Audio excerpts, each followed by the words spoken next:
adik-adik yang ada di rumah, jumpa lagi bersama Kak Christine dan Kak Ben. Kita bersyukur karena kita kembali diberikan kesempatan oleh Tuhan untuk beribadah, walaupun kita ibadahnya di rumah masing-masing. Nah, pasti Kak Christine percaya semua sudah pada mandi kan? Bener nggak sudah pada mandi? Pasti sudah mandi dong Kak Christine. Benar sekali Kak Ben, pasti sudah mandi. Nggak mungkin mau ibadah nggak mandi ya. Terima kasih untuk semua adik-adik yang sudah mempersiapkan diri, yang sudah mau mengambil bagian untuk bersama-sama beribadah meskipun di rumah.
Adik-adik, duduk yang tenang, sikap doa yang terbaik untuk Tuhan. Kita mau berdoa. Mari kita berdoa.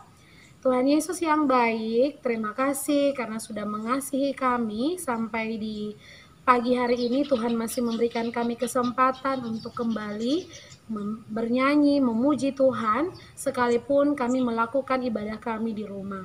Terima kasih untuk kesempatan ini, terima kasih untuk segala hal yang boleh Tuhan anugerahkan bagi kami sampai dengan kesempatan ini. Tuhan, kami mau beribadah. Tuhan, tolong kami supaya kami memiliki sikap hati yang terbaik bagi Tuhan, supaya sepanjang kami beribadah, kami tetap menghargai Engkau sebagai Tuhan yang kudus. Dan kiranya kami semua datang untuk beribadah dengan satu kerinduan, mendengarkan firman Tuhan, dan memuji, memuliakan nama-Mu. Terima kasih banyak Tuhan Yesus, pimpin hati kami, pimpin pikiran kami, pimpin sikap kami, sehingga di dalam semuanya itu ibadah kami pagi ini boleh menyenangkan hati-Mu Tuhan. Di dalam dan demi nama-Mu Tuhan kami Yesus Kristus, kami berdoa dan mengucap syukur. Amin. Oke adik-adik semua, kita kembali memuji Tuhan. Kak Kristin aja kita semua bangkit berdiri. Kita mau bersuka cita menyanyi bagi Tuhan. Ikuti Kak Kristin dan Kak Ben dalam gerakannya. Dan kita mau menyangkat pujian cuy cuy cuy pam pam pam.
Silahkan duduk adik-adik.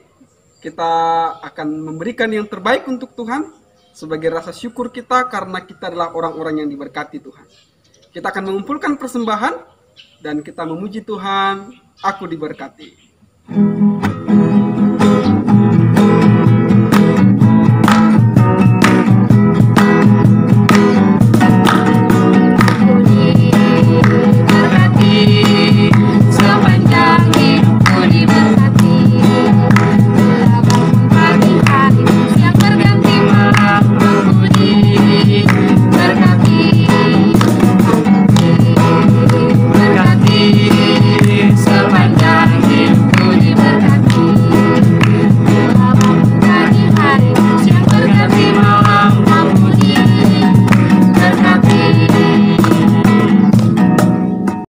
Bersatu di dalam doa.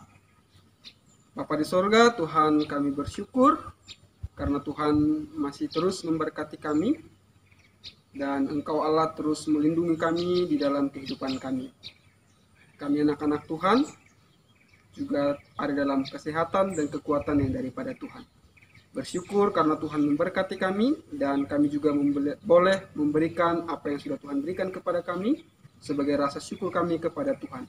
Biarlah apa yang telah kami berikan ini boleh dipakai untuk kemuliaan bagi nama-Mu. Ini doa kami di dalam nama Tuhan Yesus kami berdoa. Amin. Oke adik-adik, saatnya kita untuk mendengarkan firman Tuhan. Kita akan mempersiapkan hati kita mengangkat satu pujian.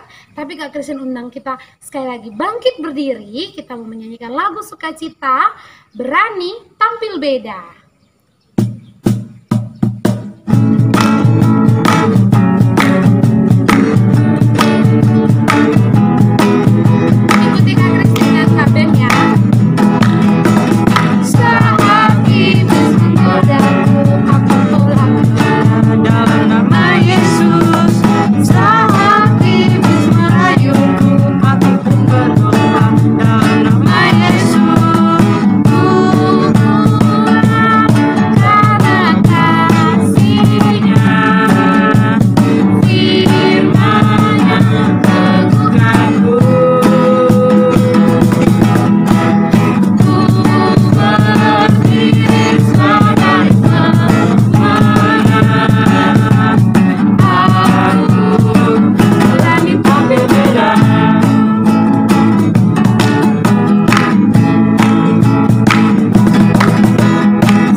Mari kita bersatu di dalam doa. Bapa yang baik, kami sungguh mengucap syukur karena Engkau masih memberikan kami kesempatan untuk kami kembali lagi beribadah kepadamu. Tuhan, tolong kami mau mendengarkan firman-Mu. Biarkanlah Engkau yang memberikan kami kerendah hatian untuk kami mau taat atas firman-Mu. Terima kasih Bapa, kami mengucap syukur, di dalam nama Tuhan Yesus kami berdoa, amin. Selamat pagi adik-adik. Nah, pagi ini kita akan belajar mengenai satu tokoh di dalam Alkitab, Perjanjian Lama, yang sudah sangat terkenal sekali. Kira-kira siapa ya? Ada yang tahu? Nah, jadi tokoh ini dia disuruh Allah, diperintahkan oleh Allah untuk pergi ke suatu tempat yang sangat jauh.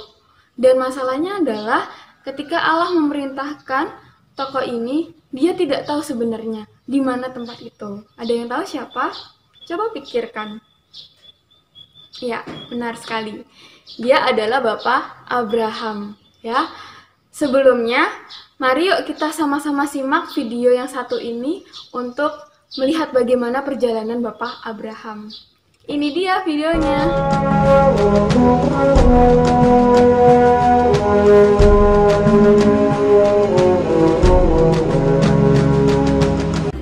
Abram berumur 75 tahun.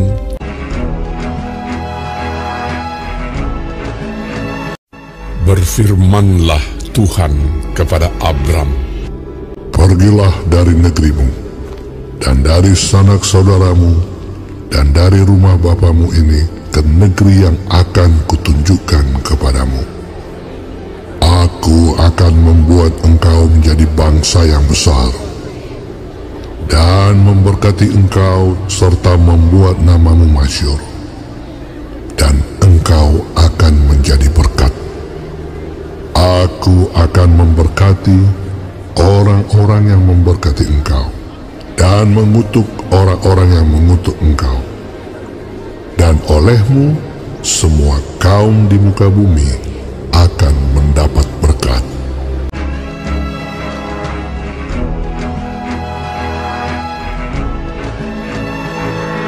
Lalu pergilah Abram seperti yang difirmankan Tuhan kepadanya.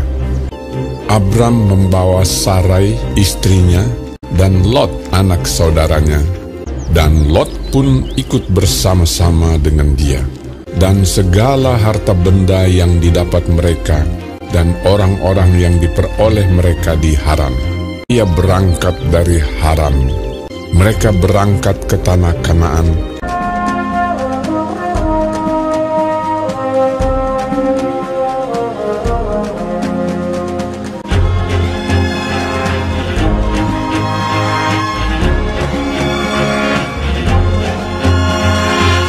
Lalu sampai di situ, Abram berjalan melalui negeri itu sampai ke suatu tempat dekat Sikem, yakni pohon tarbantin di More. Waktu itu orang Kanaan diam di negeri itu. Ketika itu Tuhan menampakkan diri kepada Abram dan berfirman, "Aku akan memberikan negeri ini kepada keturunanmu."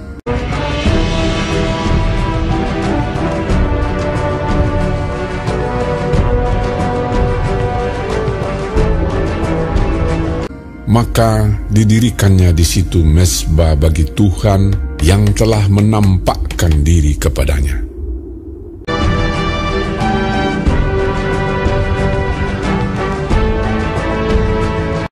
Kemudian ia pindah dari situ ke pegunungan di sebelah timur Betel.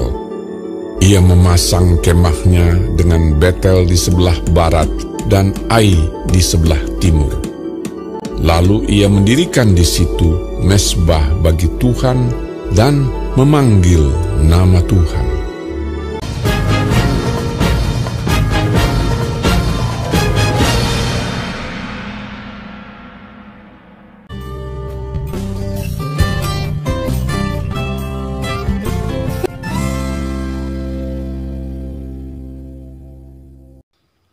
Ya, gimana? Seru ya ceritanya? Nah, di dalam video tadi kita sudah menyaksikan ternyata ketika Abraham dipanggil untuk pergi dari tempatnya ke satu tempat, yaitu tanah Kanaan, Bapak Abraham tidak lagi muda, tapi dia sudah berumur 75 tahun. Kemudian dia pergi ke tempat yang jauh. Masalahnya adalah, coba kita di posisi Abraham. Apakah kita semua, apakah kamu mau disuruh seseorang untuk pergi ke tempat yang sangat jauh dan kamu belum tahu tempatnya itu di mana? Mau nggak kira-kira? Ayo. Tapi bukan hanya disuruh pergi hanya 1-2 hari saja, tetapi disuruh menetap tinggal selama-lamanya di sana. Mau nggak kira-kira? Pasti kalau kakak sendiri ya, pasti ragu-ragu begitu ya. Karena tidak tahu tempatnya seperti apa. Kalau misalkan kita disuruh pergi ke tempat yang kita sudah tahu, ya nggak masalah begitu. Tapi masalahnya Abraham diminta Allah untuk pergi. Tapi coba kita perhatikan tadi ya, di dalam cerita, di dalam video tadi. Ketika Allah menyuruh Abraham untuk pergi, Allah memberikan 3 janji kepada Abraham. Apa janjinya? Ayo coba kita sama-sama kembali belajar. Yang pertama, Allah berjanji bahwa Allah akan memberkati Abraham. Benar ya? Yang kedua, Allah berjanji bahwa Abraham akan menjadi bangsa yang besar. Dan yang ketiga, Allah berjanji menjadikan Abraham sebagai berkat. Ketika kita melihat janji tersebut, ternyata janji Allah ditepati. Ya, janji Allah ditepati. Allah tidak pernah mengingkari janjinya. Maka kita harus percaya kepada janji Allah. Nah, tugas kita sebagai orang percaya, sebagai orang Kristen, kita harus taat kepada Allah. Kamu tidak perlu khawatir, nanti bagaimana ya, kayaknya sulit seperti itu. Tapi tidak, ketika Allah memerintah kamu, menyuruh kamu melakukan A, B, C, D, Allah tidak pernah meninggalkan kamu. Allah selalu bersama-sama dengan kamu, menyertai kamu, dan menolong kamu. Begitu. Jadi kesimpulannya dari kisah Abraham, kita dapat belajar, kita harus menaati setiap apa yang diperintahkan oleh Allah. Kita harus taat. Kenapa? Karena Allah selalu menyertai kita. Tidak perlu khawatir, tidak perlu takut. Allah menolong setiap perjalanan hidupmu. Oke. Yuk, mari kita bersatu di dalam doa. Kita juga berdoa untuk pandemi corona yang terjadi di negeri kita. Mari kita bersatu di dalam doa. Bapak yang baik, kami sungguh mengucap syukur di dalam kondisi yang sulit ini. Engkau masih menyertai kami, Engkau masih memberikan kami kesehatan, Engkau masih memberikan kami kesempatan untuk boleh beribadah mendengarkan firman-Mu, Tuhan. Tuhan, biarlah kami dapat menjadi anak-anak-Mu yang taat, yang semakin mencintai Engkau, yang semakin mencintai kebenaran-Mu. Tolong kami untuk dapat taat. Bapa, kami berdoa Tuhan untuk negeri kami, khususnya Pulau Nias, di dalam menghadapi situasi pandemi corona ini. Kiranya Engkau yang memimpin, memberikan kami kesehatan, hikmat, memberikan kami semua damai sejahtera Tuhan, karena kami tahu Engkau adalah Allah yang menyertai kami. Berkati Tuhan untuk setiap pemerintahan, untuk setiap bagian-bagian bidang yang menangani kasus ini. Terima kasih Bapa yang baik, kami menyerahkan doa dan harapan kami di dalam nama Tuhan Yesus, kami berdoa syukur. Amin. Oke adik-adik, ibadah kita telah selesai. Kak Ben Dan Kak Christine, mengucapkan selamat hari Minggu, Tuhan Yesus memberkatimu. Sampai jumpa minggu depan. Bye-bye.